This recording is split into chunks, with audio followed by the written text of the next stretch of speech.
you. Senator Blackburn. It's good to see you. Thank see you for you. being here. A couple of quick points. Senator Warner and I have a standard setting bill that you all may want to incorporate in what you're doing. We're quite concerned about the U.S. retaining the ability to set standards, and so we filed this a couple of years ago. So I commend that to you. Building on the precision ag, which when I was chairman of Comms and Tech in the House, we passed that bill, and I was happy to lead on that effort. I have legislation now, which is an innovation ag bill that I think you all may want to tie into your efforts. And I encourage that. Also, we have a quantum sandbox bill. Senator Lujan and I have done that for quantum technologies.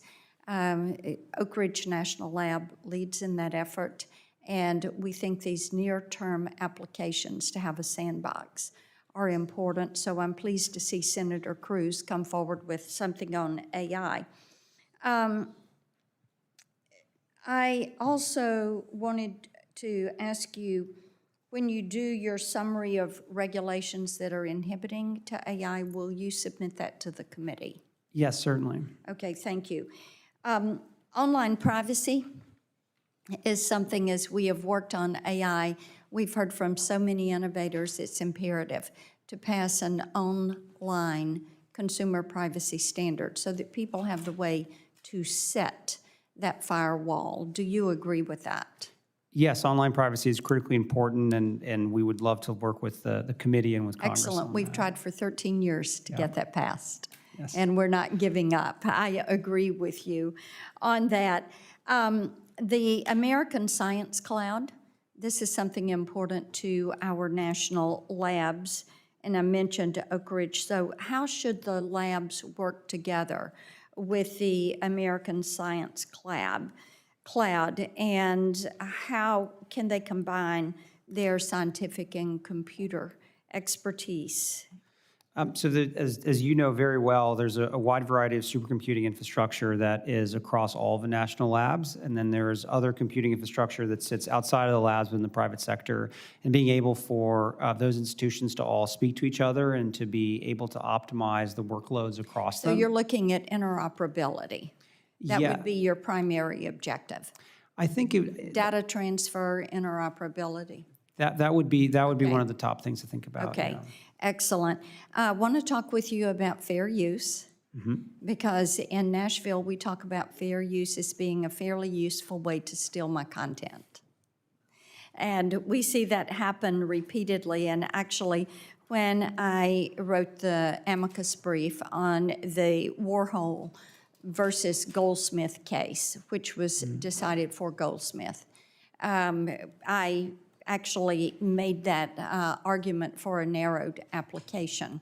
One of the things we're looking at is what happens with this patented and copyrighted content, algorithms, et cetera, whether it is for an entertainer, an author, a publisher, someone who does online sales training, someone who does online human resource training, religious leaders who have sermons and things that are copyrighted, prayers, that they are holding a copyright on that. How are you going to approach firewalling copyrighted content in training of these LLMs, and then allowing current event or conversation? Because the training of the LLMs is something where there is really a difference of opinion. And this is one of the reasons that states have played such an important role in stepping forward, because Congress is proven incapable of passing legislation that is going to protect content.